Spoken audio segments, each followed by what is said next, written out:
Hey guys, welcome to today's Vehicle Visionary. Today I've borrowed the 2021 version of the Land Rover Range Rover Evoque from my friends here at Land Rover of Shreveport. This is the R-Dynamic SE trim level, and it did receive a full refresh in 2020, but there are a couple of noteworthy changes for 2021, and I'll tell you about those shortly. But the first thing I want to do is give a special shout out to today's sponsor, findthebestcarprice.com. It's a website you can hit after you finish watching today's video. The link is down in the description of the video. It will be the very first thing you see. What exactly is findthebestcarprice.com? It's a website that teaches you how to go about buying your next vehicle using the same practices as does a professional auto broker. How do they do it? Well, it's through a free service on their website that teaches you how to contact the dealerships through email and essentially start a process where they're competing against each other for your business. Make sure to check that link out in the description of the video after you finish watching though. For 2021, here's what's new and what's changed. There are minor revisions to standard and optional feature availability. And of course, I want to hear your feedback down in the comments section, or maybe I should say read it, because, well, wouldn't that be interesting if YouTube made it possible to hear your comments? That could be interesting, especially for those of you that comment with your caps lock on. Gone for 2021 is the 296 horsepower engine. Now standard across all trim levels is the 246 horsepower four-cylinder. Very interesting to see what everybody thinks about that. But on the tremendously upside, and it's not that it's a bad thing to be going to that 246 horsepower engine, because gas mileage will of course improve, but the Pivi Pro infotainment system is now, of course, going to be standard across all trim levels of the Evoque. That's the same system that we saw debut in 2020 with the Land Rover Defender. Now it's available on the Evoques and other models as well. As always, guys, here's a list of the trim levels of the 21 Evoque and their base prices, so you know exactly where everything's going to start. I will follow that up with a partial list of the safety features that this model has. If you want to see a complete list and maybe some of the details I don't cover so we don't make this video too terribly long, down in the description of the video after you've finished watching, there's a link to the Land Rover of Shreveport website for this exact model. So let's talk a little bit about the front end here. You've got premium LED headlights with signature daytime running lights, automatic high beam headlights. You can see, of course, I got the blinkers on here. You do have turn signal indicators built into those power folding heated side view mirrors. A lot of people ask about that, so I make sure to cover that.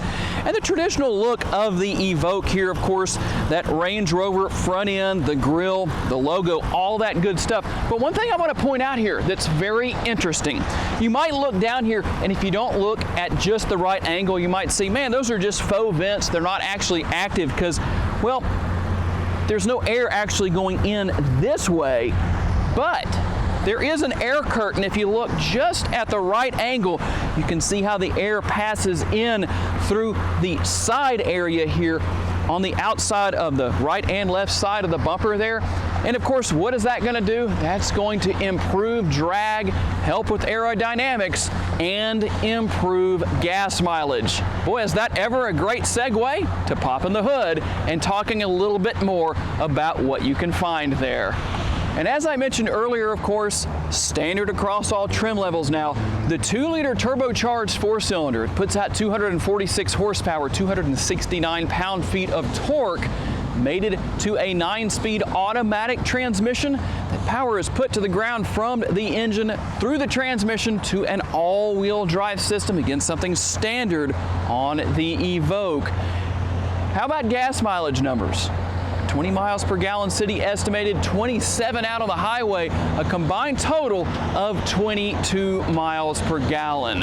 And from this angle, you get a very good look at those 20-inch 5 split spoke wheels. Very classy look. Fuji white exterior color, of course.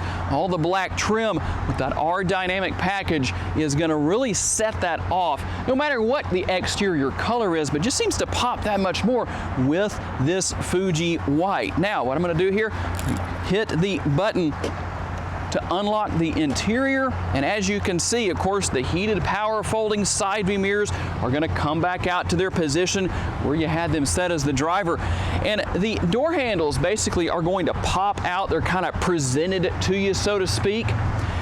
And you do have a panoramic sunroof. And one thing that I really like about the Evoque with the panoramic sunroof is there's no separation. It's just one solid piece of glass. So in my personal opinion, for your rear seat passengers, that offers really a completely unobstructed view, something that would be kind of nice to see on more vehicles. And just a quick finish up of the exterior tour. Got that shark fin antenna up there, and you notice a little camera inside of the shark fin antenna. That is for the clear sight rear view mirror. One of my favorite features on this model. Basically, if you don't know what that is, that camera angle that is adjustable, when you're driving down the road, that's what you're going to see. It takes a little bit of getting used to, but once you get used to it, you'll probably never turn it off, or you can just use the conventional view of the rear view mirror. But the way the roof line kind of slopes down and you have a little bit of a smaller back window back here, that is definitely the way to go. Nice to have that option, or if you have 3 people and a passenger sitting in the middle seat in that rear seat area, well, you really won't be able to see a lot of what's going on behind you, if anything. That is a big advantage. Of course, got that rear roof spoiler right there just to finish off the look.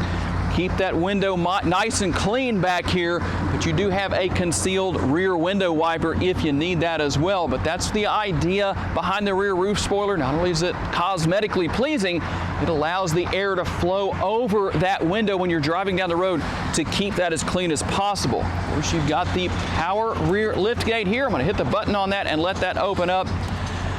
And I'll put the cargo numbers and even towing capabilities of this model on the screen. Obviously, you could do some very light towing, but if you want to tow with your Evoque, there are some options in that area.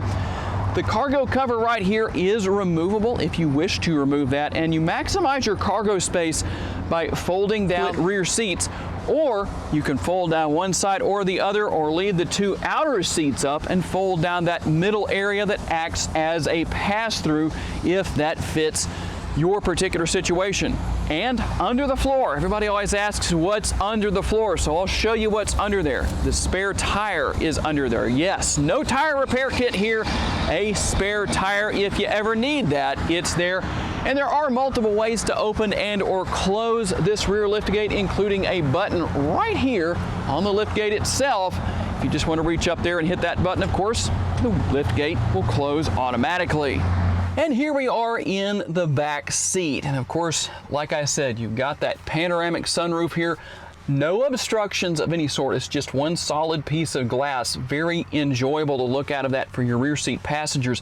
And while this is a subcompact, a luxury subcompact SUV, it's not as small in the back seat as you might expect. So basically, well, sitting where I am, having that panoramic sunroof gives you some extra headspace, especially if the shade is open. That helps a lot. Of course, you've got the indicator here on the door. When you open that door, it's going to remind the rear seat passenger, really everybody in the vehicle has one, to make sure they check their surroundings and see if anybody's coming, a car, a cyclist, a pedestrian, whatever, so you don't open that door up into the path of someone or something and either hurt them or damage the vehicle, or both. Obviously, you don't want to do that. And again, for a subcompact SUV, large door bins here. That is something I'm really impressed with. Got that piano black finish here, just a small amount here on the door trim, on the door panel itself, and map pockets on the back of the seats. Of course, you're going to have the fold-down armrest right here with 2 built-in beverage holders. Dual air conditioning vents and heated seats here in the rear. One thing that did surprise me a little bit, there is not a USB port back here. You do have a 12-volt power outlet, so you could buy an adapter to fix that problem if you so desired to, or at least if your rear seat passengers did. Okay guys, I'm gonna hit the button here, keyless start here, so you just got push button start for the engine. I'm going to start that up real quick. You can hear the chime here on the interior. One thing that I like here, and I haven't seen this on every single luxury SUV I've reviewed in the past, all 4 windows are one touch down and one touch up. Sometimes you just get that on maybe the driver or driver and passenger side seats or doors. Here you have it on all 4. Of course, you're going to have seat memory, all the stuff you would expect to see here for the driver's side. And another thing that I didn't mention that's changed here, you do have a different look to the steering wheel here. Same thing again, pretty much as you would have in the Land Rover Defender. And now on all the different models for 2021 for Land Rover, you've got an interactive display here on the dashboard for the driver. A lot of different features and functionality that you can go through there. And one thing that, again, a little bit of a surprise here, even though it's still adjustable. You can see I can adjust the steering wheel tilt and telescopically, but that's manually adjustable. Kind of surprised that's not power, but again, not a big deal, because obviously if you add that, it would drive the price point up a little bit. And that's one good thing about the Evoque. If you're trying to get into a Land Rover, but you're wanting to maybe spend a little less money than you might on other models, the Evoque is a great option, that's for sure. Leather wrapped steering wheel here.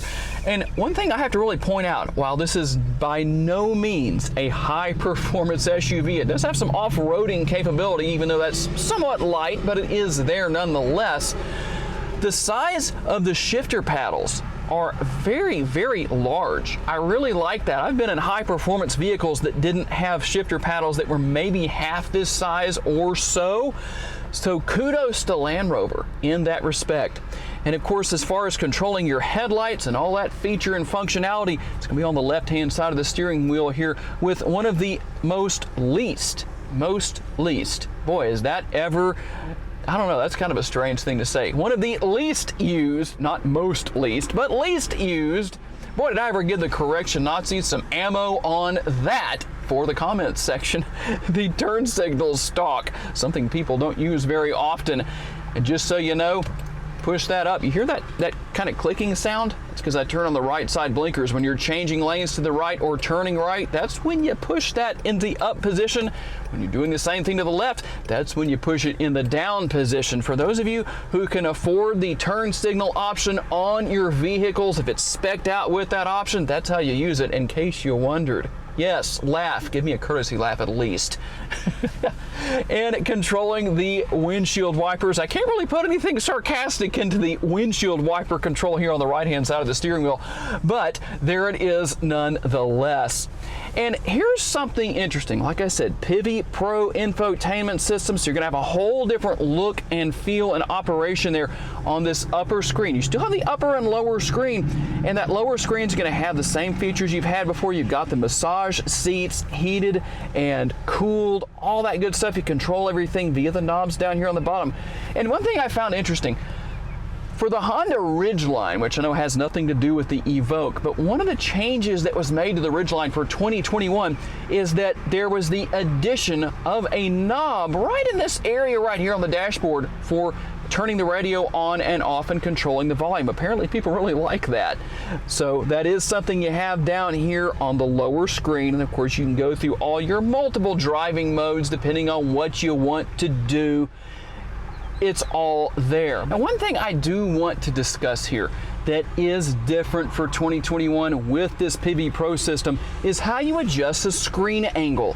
It's a little bit more hidden, we'll say, in my opinion, than it was before. Not a bad thing. Once you know where it is, it's easy to get to. So here's how you do it. You're going to go down to the bottom right-hand corner of the screen here. There's that little gear icon for settings. You're going to click on that. And with your different options down here, go all the way across without stuttering like I just did. Go all the way across to all. You're going to click on all, and you're going to see on the right-hand side of the screen, screen angle. So you're going to change that angle right there. You'll see the arrows. And here's the big difference. In the past, you didn't have to just kind of click on the screen like I'm doing right there. You could actually just hold it down and it would come back and forth. Well, now it seems, unless I'm just, because of my lack of experience maybe, somebody tell me in the comments, but it seems that now you have to actually just kind of touch it and change the screen angle by just basically tapping on the screen. And of course you can change the screen mode from light to dark and whatever you want to do. But that's one of the biggest changes I see right there. Of course you're going to have all those great features, wade sensing and all that good stuff. Everything very simple to use though once you figure it out. I don't want to make it sound like that's a complicated system. It really isn't that hard, especially once you kind of play around with it and learn your way around. It's real simple. And of course, here's the shifter right here. We'll take a good look at that. Drink holders behind that. And you have, really, it's not a Bombay door setup here, such as what you would have in the Mercedes-Benz models where they open out like those Bombay doors, you know, bombs away. But you do have two separate doors here basically for the console, or lids maybe I should say, that double as an armrest as well. You got more connectivity inside here as well depending on what you want to do. How about space inside of that console? My guess would be 5, 6. You might be able to stuff 8 Vehicle Visionary t-shirts down inside there if you fold them just right and you're careful with your placement. And of course, I mentioned the clear sight rear view mirror. That is one of my favorite features right there. Very easy to operate. It does take a little bit of getting used to. You can make adjustments to the angle and some other things on there. Again, simple to use, simple to learn. Once you get used to it, I don't think you'll turn it off. But because I'm curious, tell me down in the comments, for those of you who have experience with the clear sight rear view mirror, do you like it? Are you used to it? Did it take some time to get used to? Give me some feedback on that. Of course, you've got the control here for the power shade for your panoramic sunroof and a little sunglass holder or whatever glasses you want to put in there as well. So why don't we hop out on the road and see how this Evoque drives and handles? Okay guys, we're gonna hop out on the road here for a quick test drive here with the Evoque. And right off the bat, I want to talk about handling characteristics, or really how the steering feels, in that the steering has kind of a combination, or maybe I should say a midpoint range between having light steering and heavy steering. And what I mean by that is that it's really well balanced for this particular model. That's probably the best way to put it, because you don't have steering that makes the vehicle feel heavier than it really is. It's nice and responsive, but it's not so light that you feel almost like you're going to lose control every time you make a move on the steering wheel, changing lanes or maybe going around a turn or whatever the case may be. And one thing before I forget to mention it a second time, I didn't mention this earlier when we were talking about the interior, but you do have wireless charging. There's what looks like a pass-through underneath that lower screen. That's where your wireless charging is located for your cell phone. Very convenient, and of course something you would expect here. But again, being that this is really more of an entry-level Land Rover model, the price point isn't as high, but still you're going to have great features such as that. So as we cruise down the road here, the paved area is about to end. It's going to give us a really good indication of road noise. I'll give you a chance to listen. Okay, you can tell the difference between the sound coming off of the tires rolling down the road on this area of road. In fact, let me change lanes, because the right-hand lane, of course, is going to be worse than the left. I'm going to give you a little bit of an idea of the overall quality of the interior as far as road noise goes. It's really not that bad. I don't know how well you can hear it off of my lapel mic compared to what it really sounds like, but we'll just have to go with it nonetheless. But even though you can hear the road noise, it's not bad. It's relatively quiet. The road we're on right now, I drive this road regularly. If you watch me regularly, you've seen this road many times because I use it quite often for test drives. But the thing about it is that this road is very rough. And depending on what car I'm driving or SUV, there's a big difference in the ride quality. And while I've read some reviews that talk about the Evoque not riding terribly well, or maybe the front seats not being very comfortable, that's not my verdict. Now, again, I don't mean to repeat myself in a lot of videos, but you've got to consider something. when it comes to people's opinion of the ride quality of a vehicle or how the seats themselves feel, you gotta factor in what they are used to driving. That can have an effect on their overall opinion of how the vehicle drives, rides, handles, all that good stuff. And of course, you know, I really like the fact you've got so many great driving aids here. But as far as the braking goes, when you step on the brake, you can tell the brakes work very well here with the Evoque. You don't have a mushy brake pedal and you don't have an overly aggressive brake pedal. It's probably more on the aggressive side than on the soft side, but that's not a bad thing, yet it still seems to have a good balance so that when you touch the brake pedal or if you have to get on it pretty hard, it's not going to brake check you as the driver if you're not used to it, or brake check your passengers especially. And the gas pedal is good and responsive as well. Again, something that's very well balanced, very well tuned, and very responsive to the touch of the driver. Same thing with steering quality, or characteristics, we should say. Steering quality, probably not the best terminology to use there, but the overall steering characteristics and handling characteristics, very good. And while this is not meant to be a high performance model, I mean, you do have the ability to use those shifter paddles if you want to, and multiple driving modes for pretty much every single situation. And while it would be interesting to have the opportunity to drive this model in the snow, because it is a little bit lighter than others that I've driven in the snow. I drove the Jaguar F-Pace, the 2021 F-Pace, and a Range Rover, I think that was a 20 model. Wasn't quite as much ice and snow on the roads as it was with that F-Pace, but both of those are going to be heavier than is this Evoque. And so the way they handle everything out there is going to be different. So let's do a little acceleration test.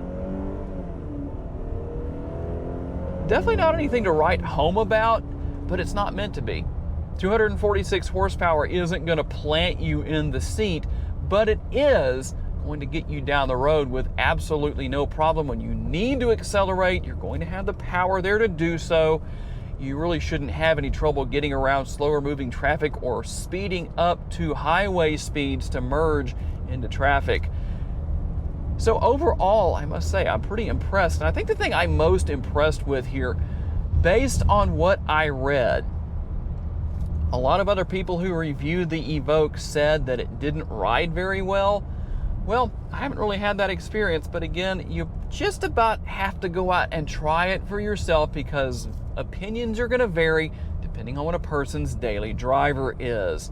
But overall, definitely high marks, great technology, good features and functionality.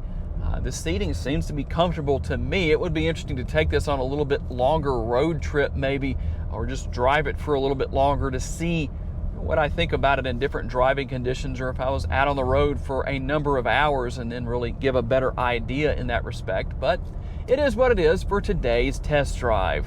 Okay guys, that's a tour of the 2021 Land Rover Range Rover Evoque. Gotta thank my friends here at Land Rover of Shreveport for loaning me this model for the day. And of course, the sponsor of today's video, findthebestcarprice.com. Make sure to check out that link down in the description of the video after you finish watching. It's the very first thing you'll see. Check that out. It might be very beneficial if you're in the market for a new vehicle. Guys, I appreciate you as always. Thanks for taking the time to watch and giving me the opportunity to give you a vision for your next vehicle. I'll see you next time. Bye-bye. Now, the only engine available for the Oak, well, there's an outtake, the Oak, the Range Rover Oak. So it will be interesting to hear the varied opinions, or read the varied opinions. So here's what's happening. Good night.